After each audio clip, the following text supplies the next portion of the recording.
Hey guys, I hope you had a great day.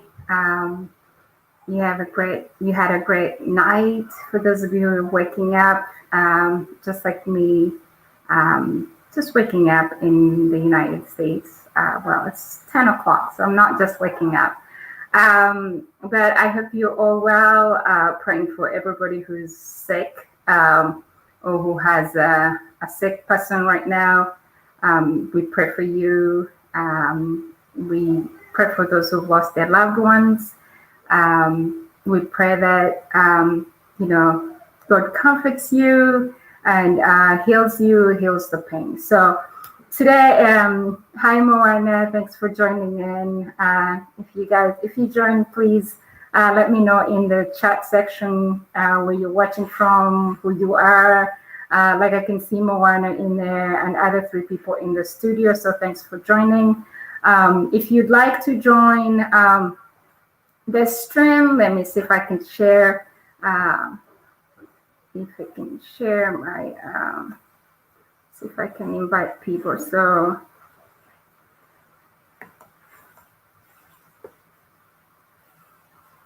let's see if I can share this thing. Yeah, so if you would like to copy it, okay.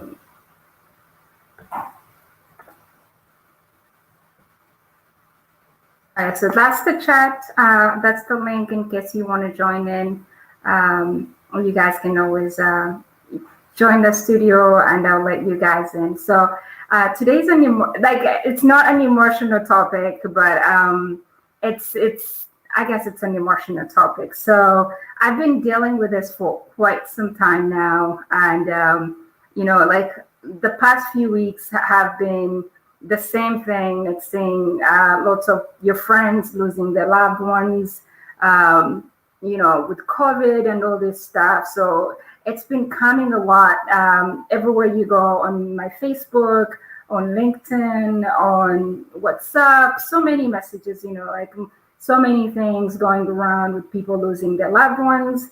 And so this is how I feel, and this is I wanted to share my story, and maybe some people might want to join and let us know how they handle grieving, or like the loss of their loved ones. So how has your experience been, and how have you dealt with it? What have you done that has helped you keep moving? So that's the topic for today. So thanks for joining in, guys. Moana, can you share the chat, or the link to the rest of the groups for me, please? Thank you. So anyway, just like a background of my story. So I am the last child from my mother's side, my mother's kids, and my mom had she had 7 kids. So growing up, I had 6 siblings. Hello, Kibo.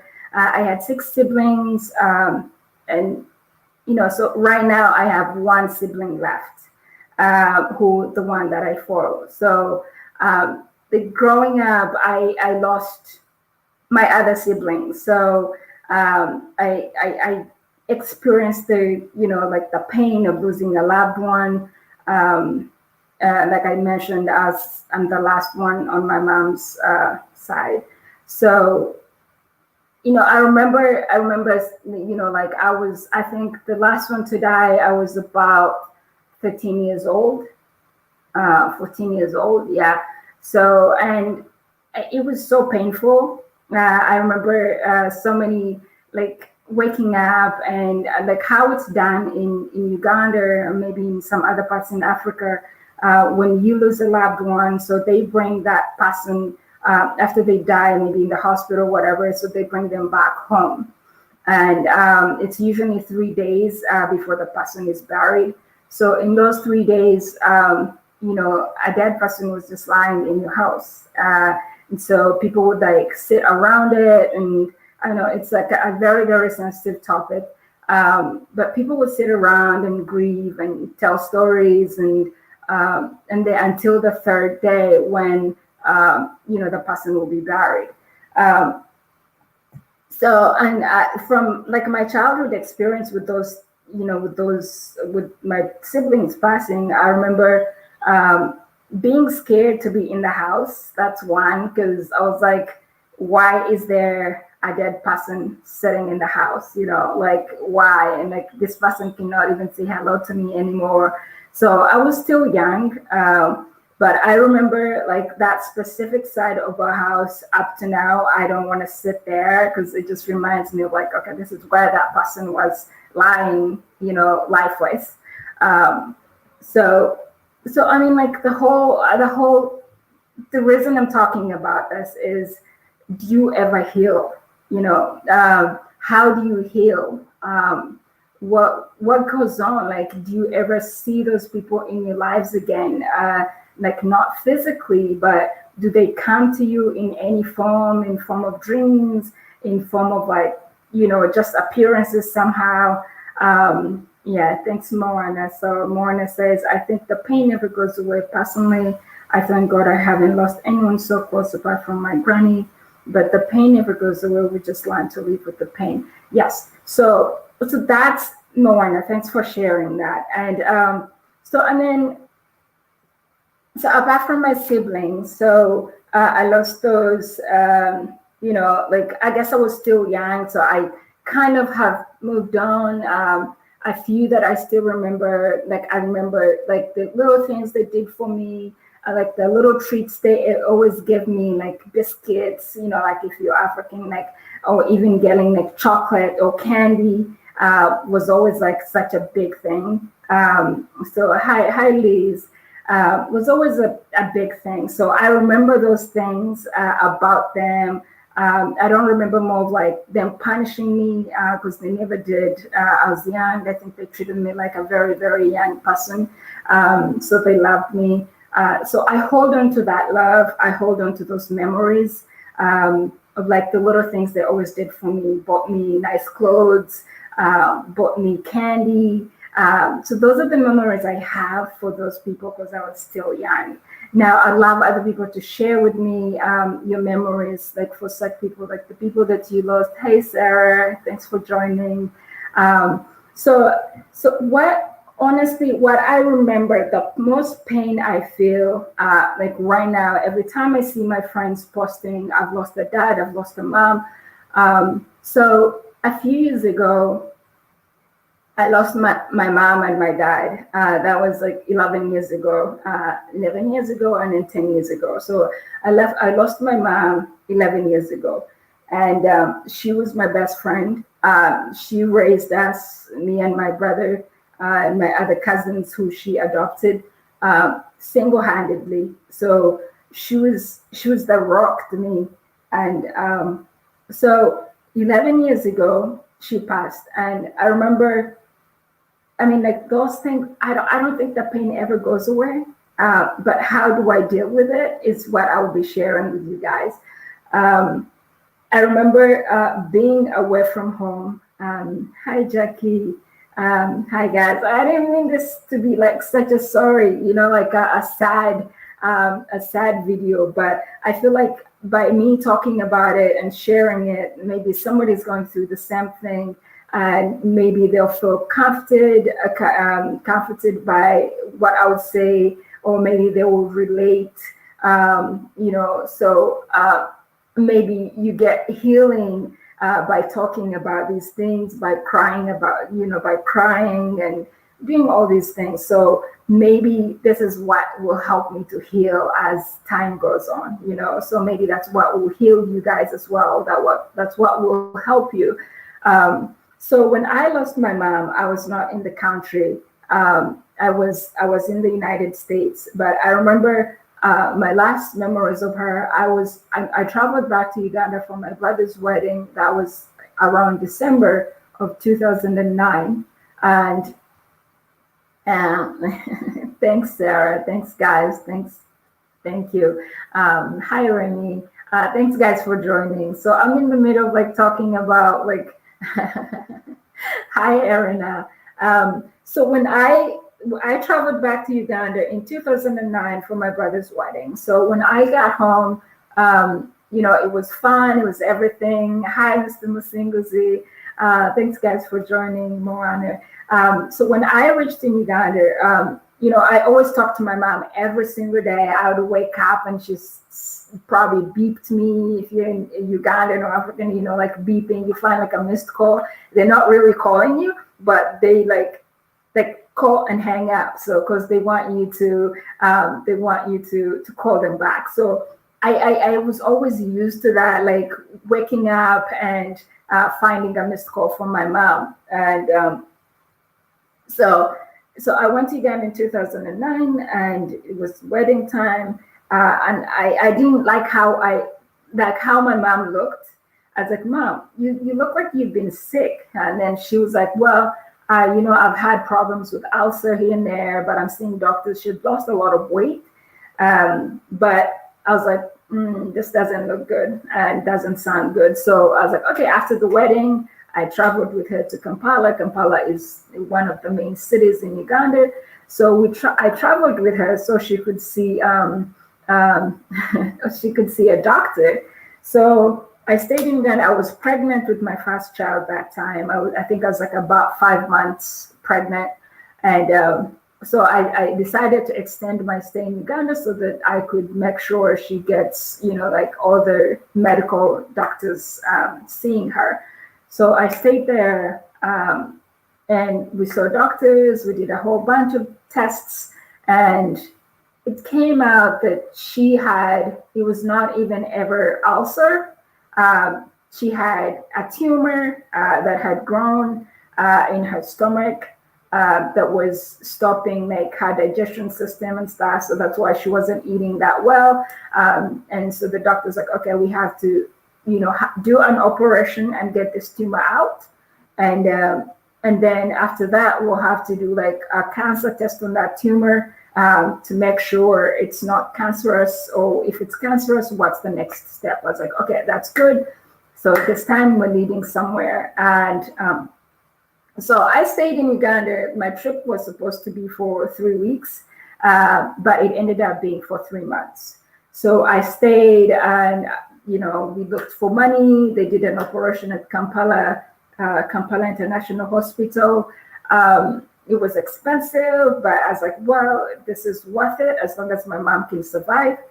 And so like all my family, my siblings, and everybody, like my whole family was very supportive.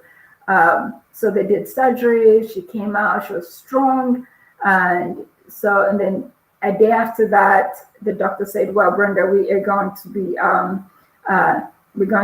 be doing a cancer test on this tumor. Are you okay with it?" I was like, "I'm absolutely fine with it. Let's go for it." So they did the test, and they take a sample. I think they have to send it to the United States, and then or whatever. But they told me that time that they were sending it to the United States, the Cancer Institute, and then send back the results. So they sent it over here, and in 3 days or 4 days, I believe, the results came back, and she was cancerous. So she had cancer, and it was in the last stages. So it was in stage 4. So that's like one of the hardest phone calls you ever want to get, like from a doctor. And I remember the doctor called me. He's like, "Brenda, I need you in my office." I was the main person of contact for this, like for my mom's, whole sickness thing. So the doctor was very, very nice guy, Dr. Awori something. So he called me to his office. So I drove there. I got to his office, and he's like, "Are you okay me talking to you about this?" And I said, "Yes, I'm fine. I'm strong." Remember, I was pregnant, like a young pregnancy going on. He's like, "Just close the door, sit in my office." He got me water. I was like, "This cannot be good." And he gave me the results. So he said, "Brenda, I'm so sorry to tell you. Guys, do not cry, because I'm not crying. So do not be crying now." So I have become stronger, and I'll tell you exactly how I've managed. It's a process. Healing is a process. You don't just wake up and heal from a loss of a very, very close loved one. But this is why I'm sharing with you. This is my experience, and it's been my journey. And here I am. I still get very emotional every day when I see a loved one has passed away, a loved one of a friend.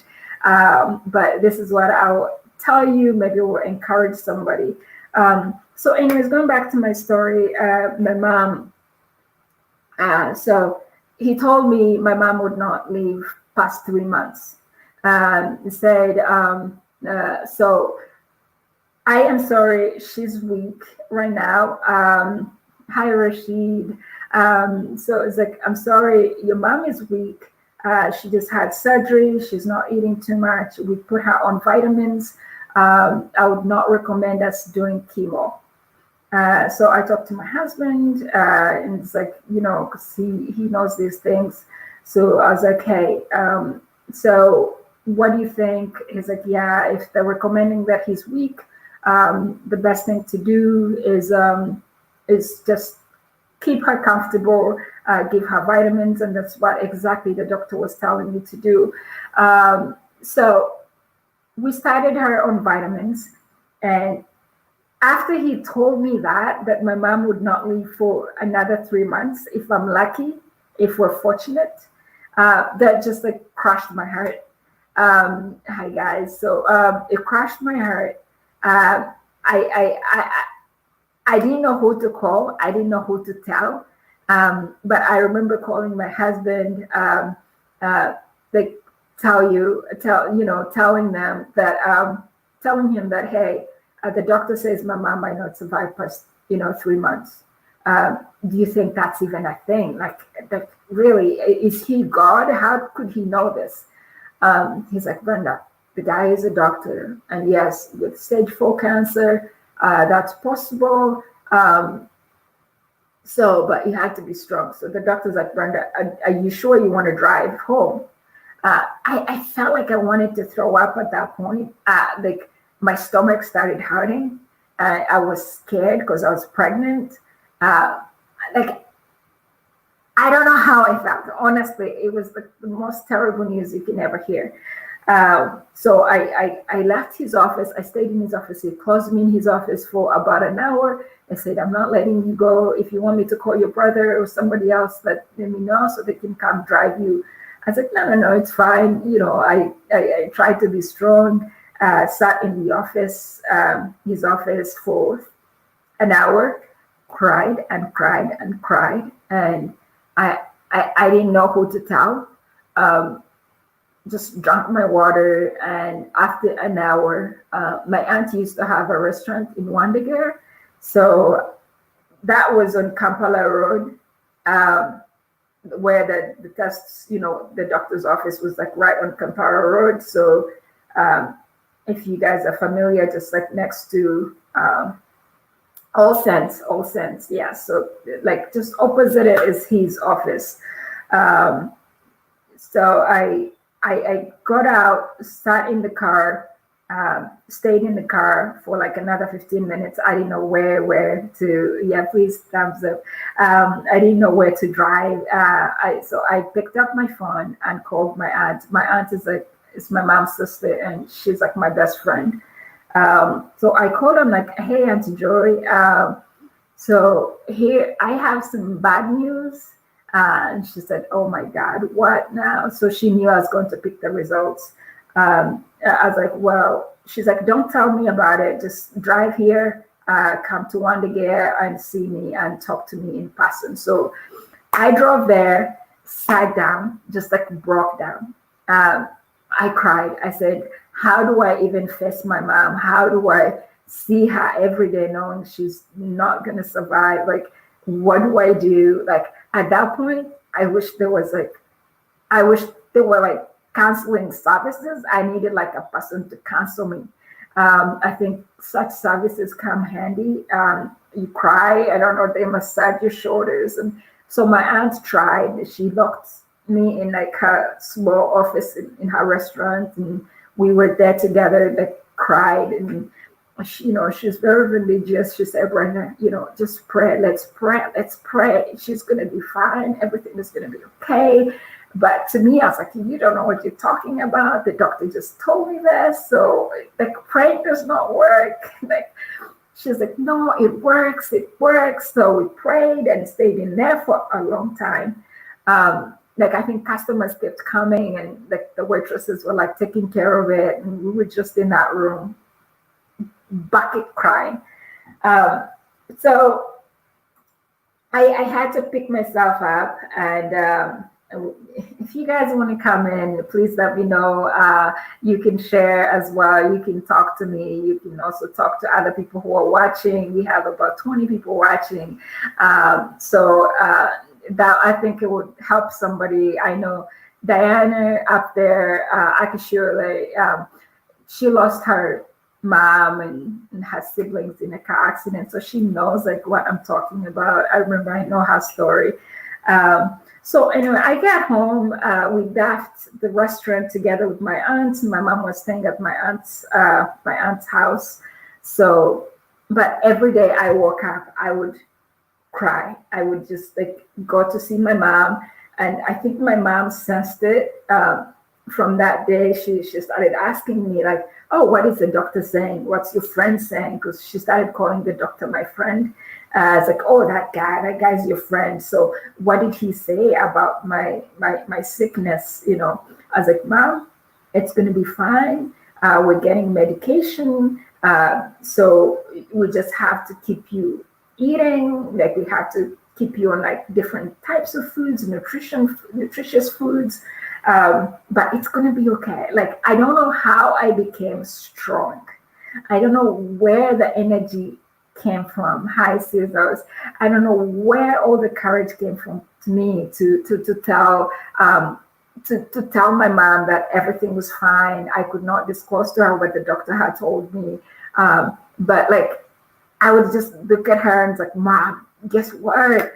We just got like so many vitamins for you today." But I could see her going down and going down. You guys, if I tell you I lost weight, I lost so much weight during that time. I would get food, just go outside of the house, sit in the car, lock the windows and lock the car, and just sit in the car and just cry. And just cry. And the husband would call me every day. He's like, "I hope you're eating because it's not good for the baby. I hope you're not being stressed." I was like, I can't avoid it. I can't avoid being stressed. So anyway, to cut the long story short, so I stayed there with my mom after her surgery, after the news, for like another month or 2 months. And at that point, so my mom was like, "Brenda, your tummy is growing bigger. I think you need to travel back. You need to go back to your family. I am fine. I'm out of danger now." She was getting better. She could wake up. She could go outside. She would walk a little bit. Yeah, So she's like, "You need to go back. You need to go back to your husband. You need to go back to your family. Your husband. You need to go back to your home."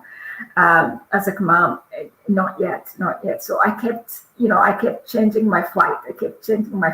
My voice was like, if I go, I'm never gonna see her again. Like, in my head, she like, I can't go and come back in a month. What am I supposed to do here? So, and then my husband's like, just stay for a little bit more. So we pushed my ticket for another 2 weeks. I stayed because Mama's like, "See, I'm fine. Like, just go, travel. You need to go. You're not looking great. You are very skinny, and I don't think it's good for you. You need to travel back to the United States." She kept joking that you have an American citizen in your tummy. I don't want Americans to come for me if anything goes wrong. So I was like, "Mom, you are being funny." But I just couldn't tell her that this might be the last time I was seeing her. Like, I couldn't tell her the reason I didn't want to travel back. So that just kept eating me up, just kept killing me. And So I sat with my brother and I was like, hey, this is what it is. I guess I have to go. You guys, I'll be on phone every single day. So I packed my bags and left. Uh, and I remember that goodbye was the worst goodbye ever. Um, I couldn't avoid crying. I hugged her. She's like, yeah, you're finally going back. You're going to be fine. Good, good, good. So I traveled and yeah, I, I traveled and came back, and the doctors were worried for me because I was losing so much weight. Um, I could not eat that much. So my mom kept telling me that I was carrying a miracle baby because that was like the toughest time for me. I think I was like really actually depressed. Um, so got back and my mom was still alive. So let's see, I got back in around I think March. So my mom was doing well until April. She got really worse that time and she had to be rushed back to the hospital. I was like, this is almost the 3 months, this is almost like 3 months. And that's what the doctors said. And I guess they were right. So my mom kept getting worse and worse. So they were in the hospital for a few weeks. And every day she would like tell my brothers, like, oh yeah, ask Brenda, has she had the baby yet? Has she had the baby yet? So I had my child in May of 2010. So May 6th, I had the baby and my mom was in the hospital. So I sent my brother pictures and, I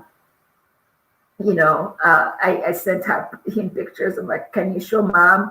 And so mom was so happy to see my son. I went on a phone call with them and she's like, oh, I'm so glad. He looks so cute. He's handsome. Can you call him Emanzi? Emanzi means a person who is strong.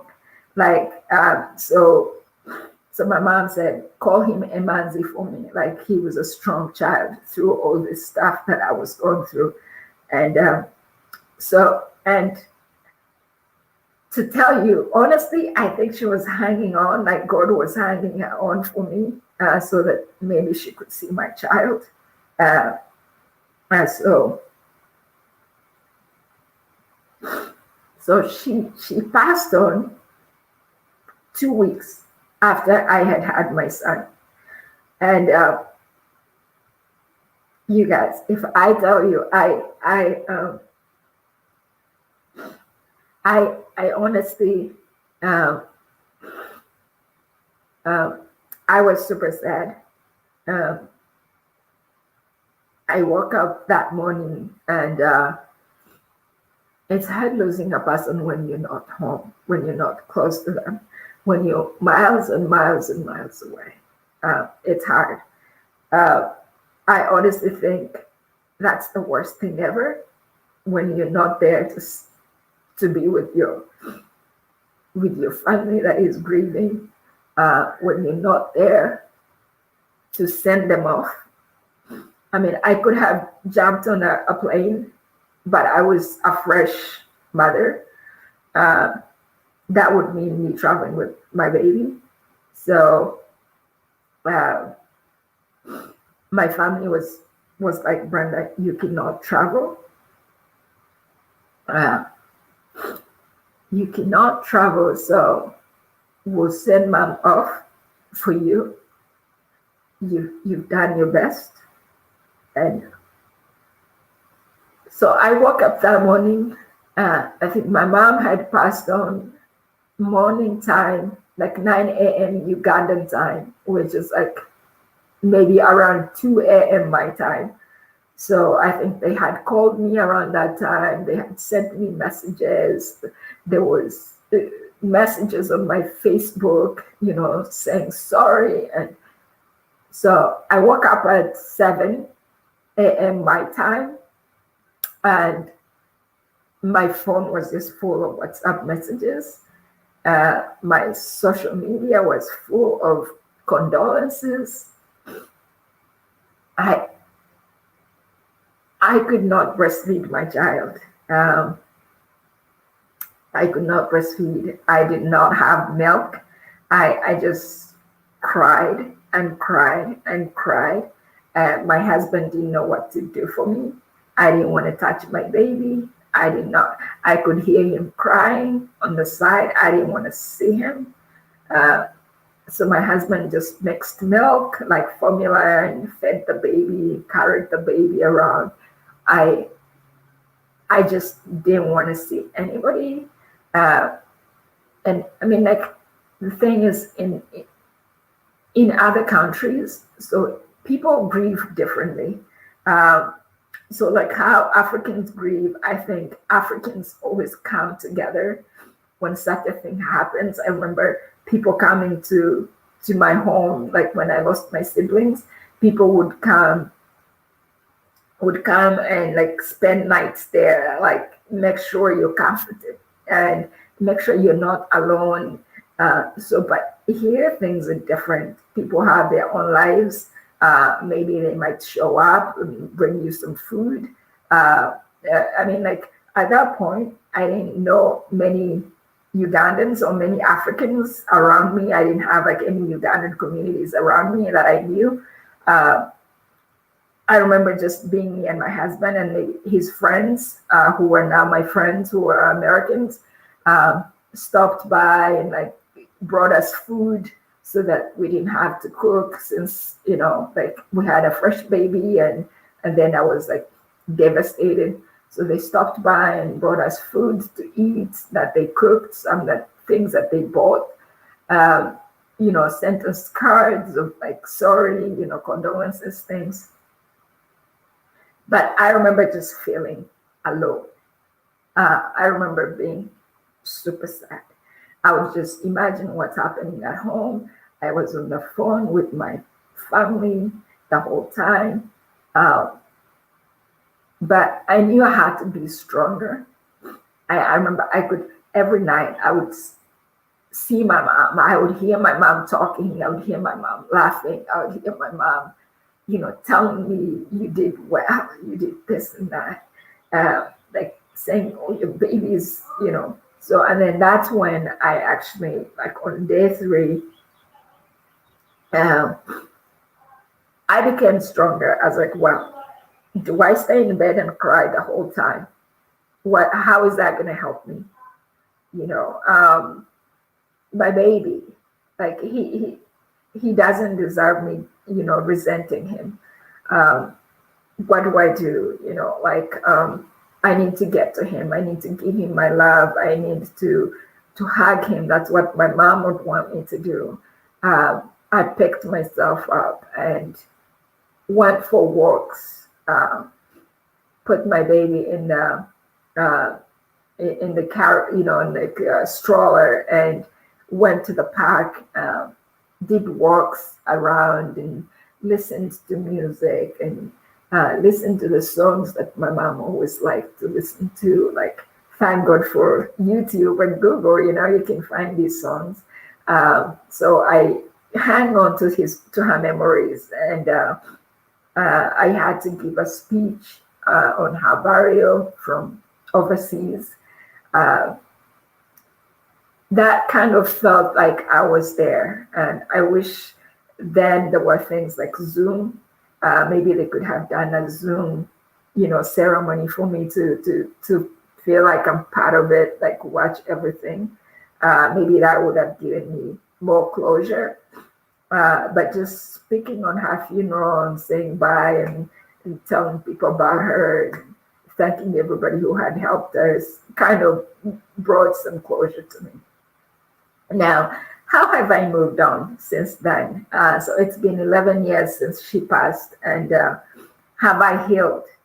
Uh, as you can tell, I still cry when I talk about that incident.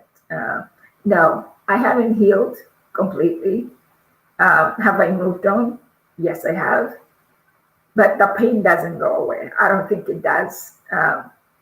But again, people mourn differently. Uh, every time, is home still home for me since then? Since my mom passed, I've been back home since then. Um, every time I travel to Uganda, I make sure I go home and visit her grave, and laugh and do this. Is the house still the same house for me? No, it's not. No, it's not. Every time I get onto that plane from here, the emptiness comes back. Uh, it's different. When I'm planning to travel back home, I always remember things that I would be buying for my mom, simple things, scarves, things that she used to like. She was like a classic lady, so she'd be like, "Oh, bring me a belt, bring me a new scarf, maybe some necklace." She used to love like bigger pearl necklaces. Uh, or a handbag so that she could carry her Bible to church. She always wanted like bigger purses. So it's hard. Like every time I'm like planning to go home, I remember that, okay, I could be shopping for her. But it's gotten better. It's gotten easier as years have gone by. Um, Going home, I remember my first trip after she died, I didn't want to go home. I reached home, I felt very empty. The house was empty. I I could see her sitting somewhere in the house, and yet she was not there. Um, it was it, you guys. It's tough. It's tough. I and then the things that I wish, like things that I regret, like this constant regrets. I mean, I guess somebody has to pray that they go away. Thinking, I wish I was there. I wish maybe I had known the signs earlier. Like every time she complained about ulcer, I wish I had insisted that it wasn't actually ulcer and it was something else. I wish I had insisted on taking her to the hospital. But I was young as well, so um, that time. So things, things like I wish I had, I wish I had maybe brought her to the United States. And then I regret there's a time I applied for my mom's visa to come here, and they denied her a visa for my wedding. So, and that's like another thing that I would never forgive the United States for. I'm like, you denied my mom a visa to come to the United States to attend my wedding. Maybe if she had been granted that time, I could have made sure she saw some doctors. Because at that point she had started showing signs. She had always complained about her stomach hurting, and she could just self-medicate, and So it's like those little regrets. Like I wish, I wish, I wish. Do they ever go away? Maybe with time. Um, and then things like when I go back home now, like when I go to our house, I look at her bedroom and it doesn't look the same. Of course, somebody else is in there now, a relative. Um, I wish my family had kept some of her clothes for me. It's just like maybe a few of her best outfits that I loved. She always like every time she would be going somewhere, she would say, "Hey, Brenda, what should I wear?" And I had like three specific outfits that I always loved her to wear. I wish they had not given everything to relatives. I wish they had kept some for me. Maybe to just hang on a shirt, a skirt, her shoes, something. Uh, so those are like things that I regret, because I feel like if I hang on to maybe like her dress, it would just remind me of her, bring me like all those great memories. I wish I had taken pictures. Again, I was young. So if you still have your parents, you have those loved ones, please treasure every moment that you have with them. Take pictures. Pictures are great memories. You can look at them, and whenever you're together, take pictures together so that you hang on to those memories of them, things like the fun things that you did with them. Uh, so those things help. What else? I still hang on to like her. her words to me, things that she always said, Brenda, you can do it. You're a stronger girl. Even though you don't know it, you're stronger. I believe in you.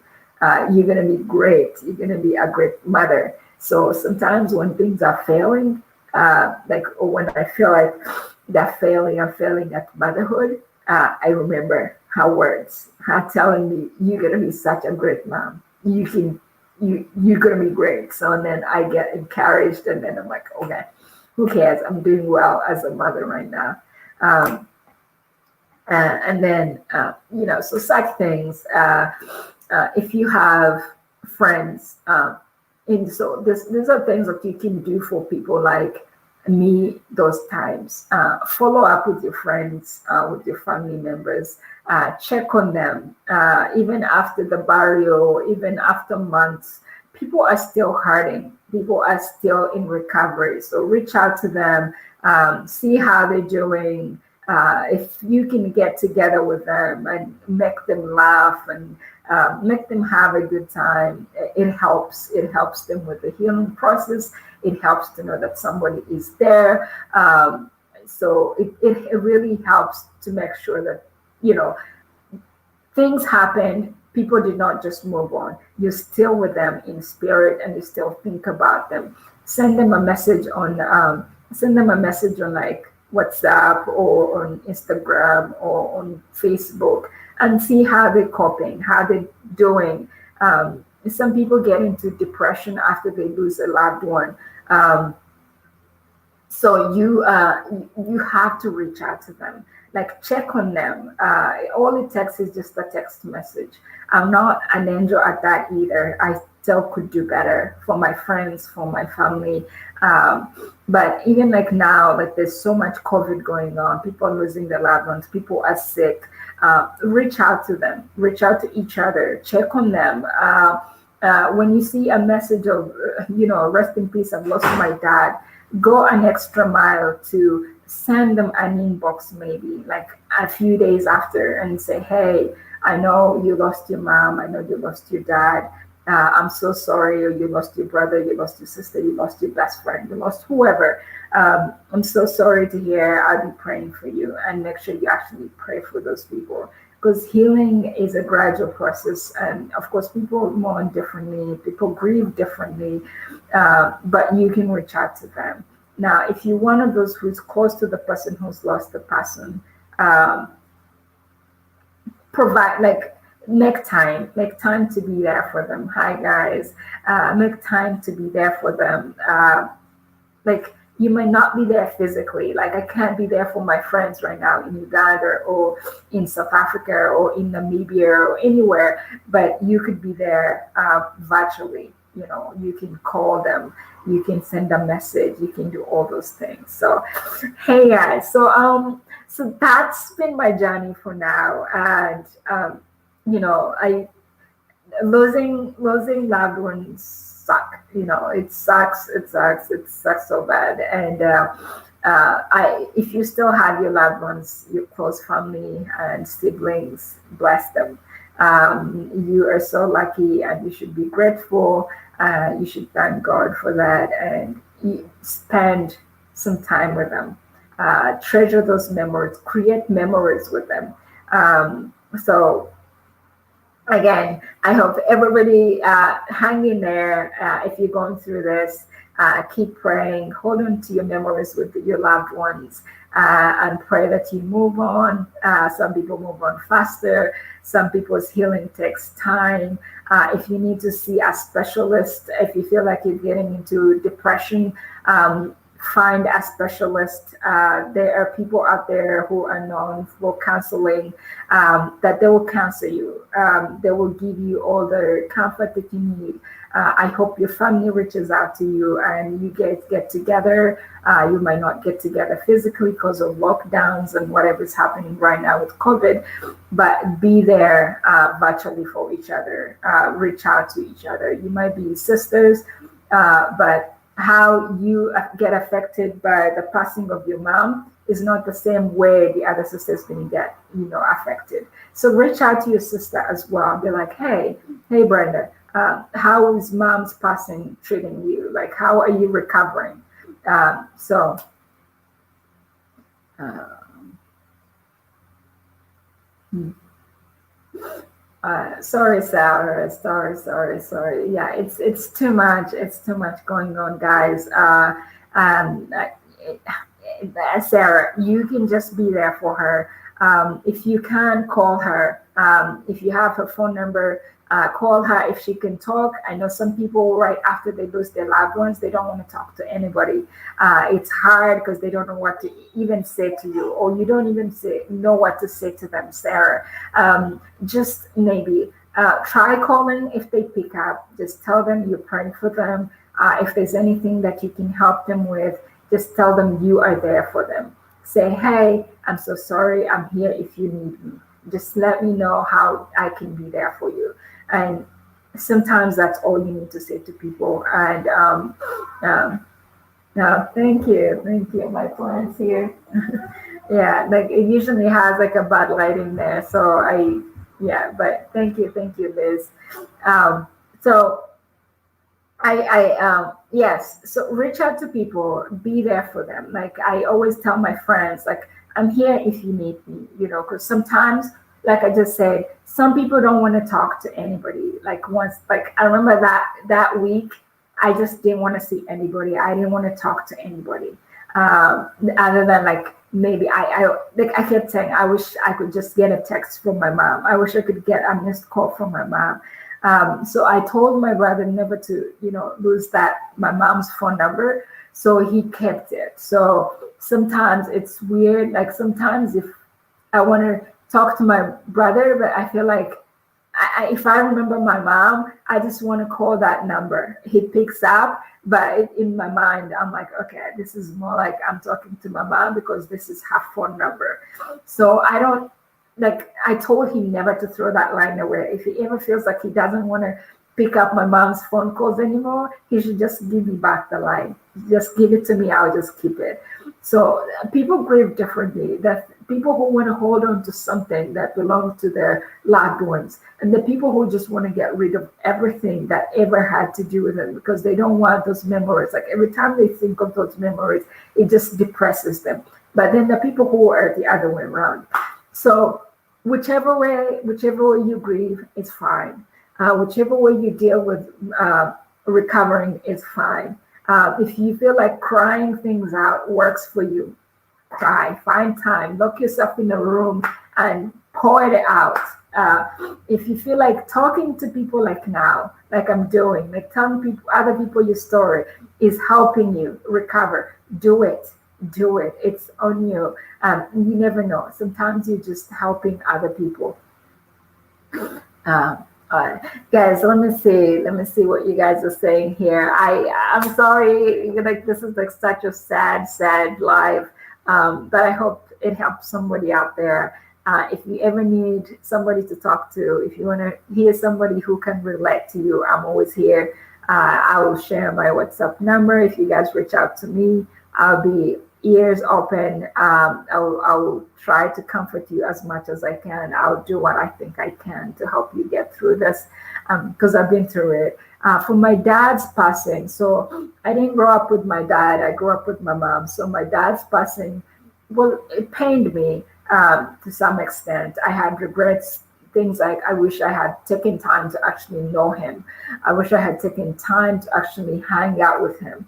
I wish I had taken time to even forgive him for not have been there for us because I didn't feel like he was there ever for me personally. My mom was like my everything to me. So when my mom's passing, like just cut my heart in half more than my dad's passing did. It's not like I didn't like him, but I just I never got to know him.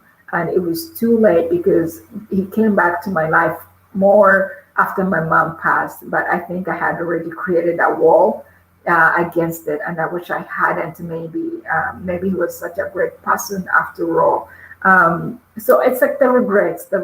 But hey, we try to move on. Yes, even if not a specialist. So let's see if I can share this. Yes, Erina. So even if not a specialist, they need to be with someone because If one stays alone, the memories may overpour them and they go into depression. And that's right, Erina. Yeah, find somebody to talk to. There's so many groups you're into in like maybe WhatsApp. Just pour out somewhere, like pour your heart out in any group.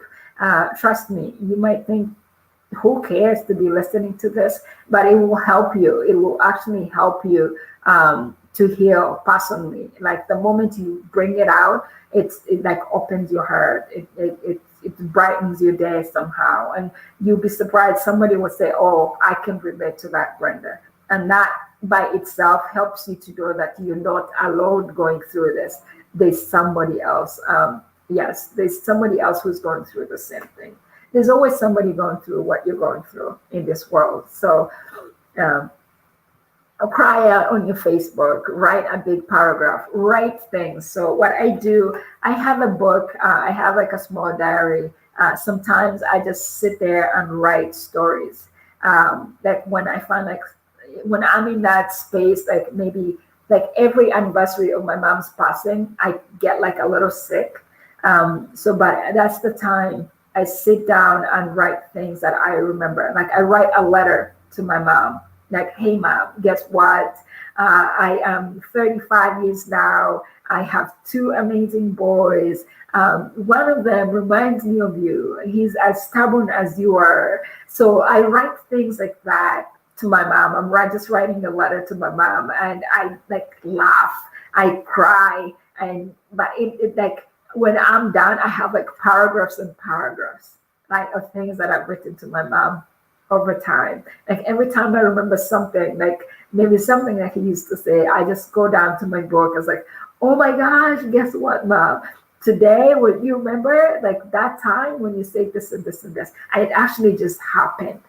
So I feel like I'm communicating with her. That's like my time to like feel like, oh, she's here. Oh, I am talking to her, and it like brightens my face. It brightens my spirit. But at the same time, I also like cry after knowing that, okay, I just wrote all these things and she's not even there. She's not even reading them. So I pour out, I cry, and then I'm like, well, maybe she actually did. And then sometimes I'll dream about her, and then I'll like write about the dream that I just had, with her or about her. So yeah, write things, find a book, write things. Those are things that help me. Take time if you need to. Like if you're working, if you can talk to your bosses, let's say immediately after you lose a loved one, what the people who just like want to go back to work right away because they don't want to be home and grieving and depressed, they want to go back to work for distraction. But then there are other people who, even though you go back to work, you're distracted, you're absent-minded.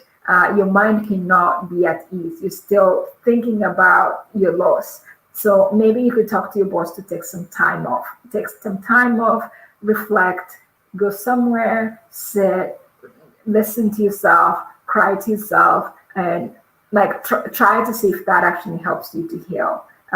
Yeah. So and then so do that. Like I was just saying, hang on to some things. If you're like me, I love to hang on to some things about my loved ones.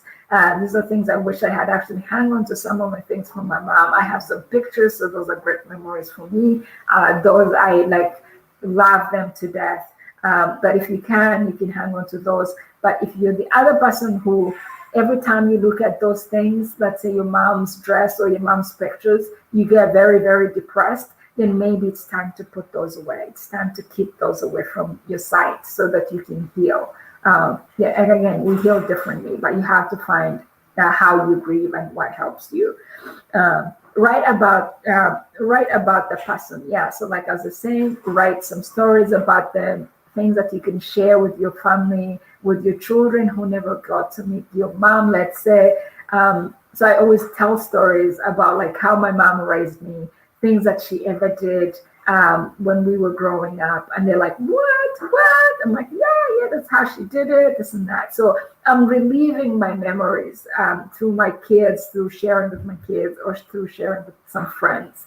That helps me a lot to like kind of feel like I'm again connected with my mom. So yeah, so those are the things like I wanted you to share with you guys. There will always be somebody who can relate to you or who you can relate to, who will say, I know how you're feeling. This is what I did. Maybe this could help you. Try it out, so talk to somebody. There will always be somebody, yes. And opening up helps for some people. Opening up doesn't help for some people. But find something that you feel works for you, that helps you out. If you've not been opening up and you're still not healing, you still like you're getting depressed, maybe it's time for you to open up to somebody or to a group and see if that actually helps. People listen to your story and they'll relate to you, they'll reach out to you, they'll pray for you, they'll comfort you. Um, yeah, so how strong can you be? Yeah, so like again, like I don't know how strong you can be. How strong is strong, like when you're trying to move on with the loss of your loved one. But at the end of the day, just hang on to the memories. What keeps me moving is that, hey, I was able to spend this amount of years with them. They raised me. Here I am. I'm a great human being, and I try to live by what they always wished me to be. Like, okay, even though you're not here, I am still following your rules, your words of encouragement. So here I am. Make sure I will keep you proud. I promise that. So because if you're a believer, we believe that they disappear physically, but they're always there spiritually. So they always come back. They always watch what we do. They're always here. They're always like around us.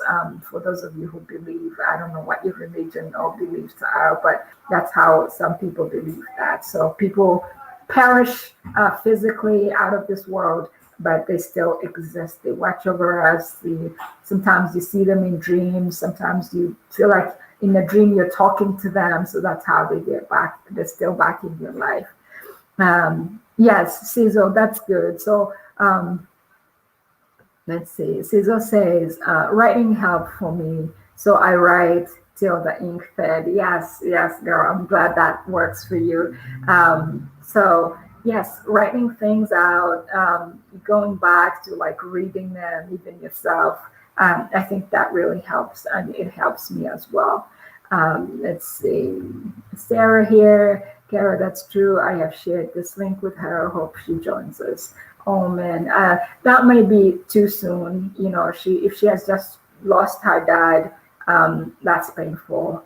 Sarah, we are going to pray for her.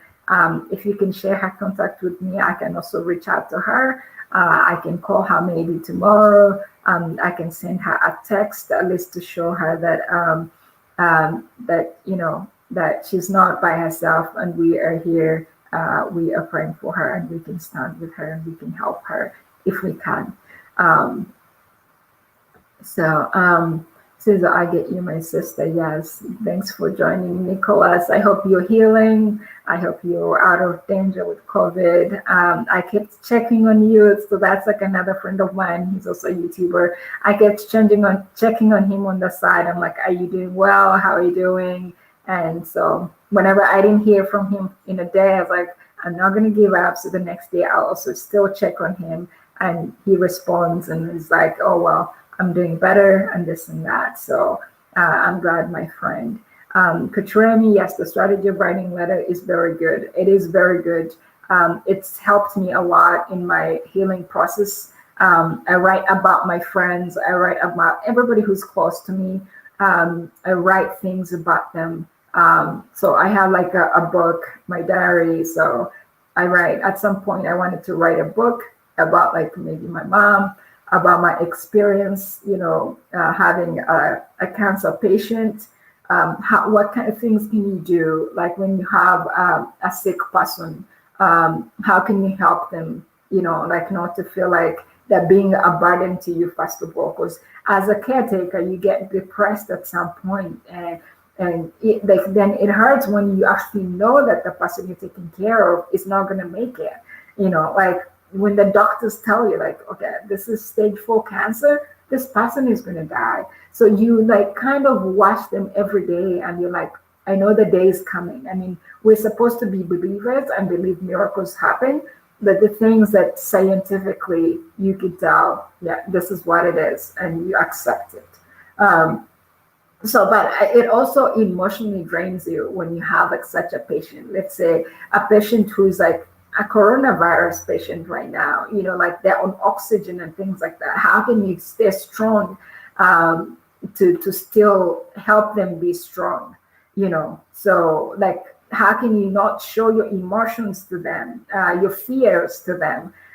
So it takes a lot of work on you, and it takes a toll on you. If it doesn't break you, it makes you stronger, I guess. So, but it's like finding that balance to be like, okay, I have to be strong, not just for me, but for the person that I'm taking care of, to make sure I don't show them that that they're dying, kind of thing. You have to keep strong to show them that um, that they are going to get through this. Sarah, I'm available. Hi, Asha. Let's see. Yes, Dimas, I'm now fine. Thank you so much.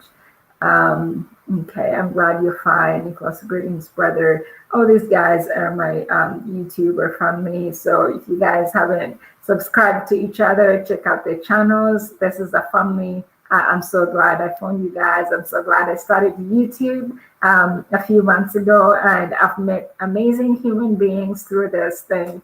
And it's now like my family. Some of these, like Scissors is in my WhatsApp group. I chat with them, and I look forward to visiting their countries and hanging out with them and meeting them physically. So it's amazing. Like, be open, have your heart open to make friends. You never know who you'll need or who will be there for you. Sometimes it's not even family that is there for you. It's friends. And then sometimes it's not even friends that you have met in person. It's friends that you have just met online, virtually, and they are your friends, and then they end up becoming family. So guys, so let's see. I don't know if I can go back to all the messages. Anyway, so hi Liam. Yes, Carol, writing helped me a lot. Okay, I'm so glad. So I mean, every year I write a letter to my grandpa. I'm so glad. Yes, that is something that really works. It helps you recover. It helps you feel like you're still in communication with that person, with that loved one. So it's those things, it's those little things, but they actually mean a lot. My dad passed 31 years ago, so sometimes Cesar, my dad passed 31 years ago, and sometimes have dreams of him dropping me off at school. Much love, Brenda. We everyone. Yes. Oh wow, 31 years ago, you were still a baby, Cesar. I'm so sorry to hear. Wow. Here I am crying over 11 years ago when I lost my loved one, when I lost my mom. But yes, so you hang on to those memories. You hang on to those happy memories, like dropping you off at school. Those are things that, keep you connected to your dad. And yes, I mean, like, I know people say do not dreaming about people who are dead is like a bad thing, but to me, I mean, I actually sometimes, like, if it takes long without seeing my mom in dreams or anything, I was like, hey, you checked me, like, you're not checking on me anymore. So, and I feel like it connects me. It connects me again. I wake up and it's like laughing from some dreams. Of course, some dreams can be horrifying, I guess, with those people. So maybe that's why some people don't want to dream about them. But to me, like the fun dreams, like where she's like telling some jokes about somebody, I always like wake up and I'm like laughing. I'm like, you just made my morning right now from that dream. All right, guys. It's an hour. It's past an hour. I didn't want this to be too long. I'm so sorry, but I'm so glad you guys stayed here. Listen to me. So if this video helps you, please give it some thumbs up, share, like. If you haven't subscribed, please subscribe to my channel. I think these are some of the things that we need to talk about more, open up more about life experiences, listen to other people, and see how we can help each other to heal. Next time, I would like you people to join me on this video and be panelists, so you can share your experiences as well. I look forward to connecting with all of you guys. Let's see. Ashram Hamels. Oh my gosh, Asha, are you the one who just lost the dad? Oh dear. Okay, Asha, we're here. If you need us, in any way, oh my goodness, I can't even believe you joined this live. You are so strong, Asha. I am so sorry about your dad, and I pray that you hang on to the great memories you shared with your dad. If you need anything, please reach out to me personally. Sarah can share my WhatsApp number. I am here. I will talk to you. I'll cry with you. I will give you virtual hugs, and I'll be there if you need me. Anybody here will reach out to you. If you please reach out to us. May your dad's soul rest in peace. Oh my goodness, this is like so bad. Wow. I can't believe you joined. I can't believe you joined this live. I'm so sorry, Asha. That's painful. That's really hard.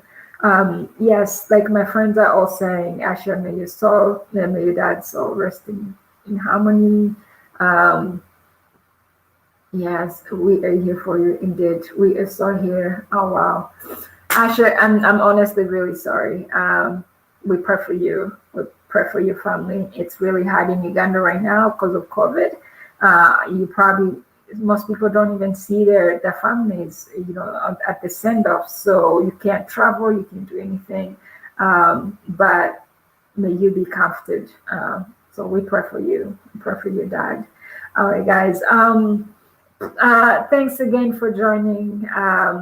I am so glad you guys were able to join. I see people joining. We are done. If you want to share more of your experiences, please leave me a comment in the comment section. Please subscribe. Give me some thumbs up on this video. Share your experience. If there's anything else you'd like to talk about, leave it in the comments with me below in the comments, and I'll get back to you. Also, if I can't help you, I'm sure I'll find somebody else who knows what you're going through, and we can share this together. We can get through this together. Just never feel like it's just you're by yourself. We are here for each other. There's a reason internet was created. There's a reason Facebook was created. There's a reason YouTube was created. So you can connect with people so that you don't feel alone in this world. So take care. Stay blessed, people. Have a great Saturday. Stay well. Thanks again for joining me. Be blessed. Bye-bye.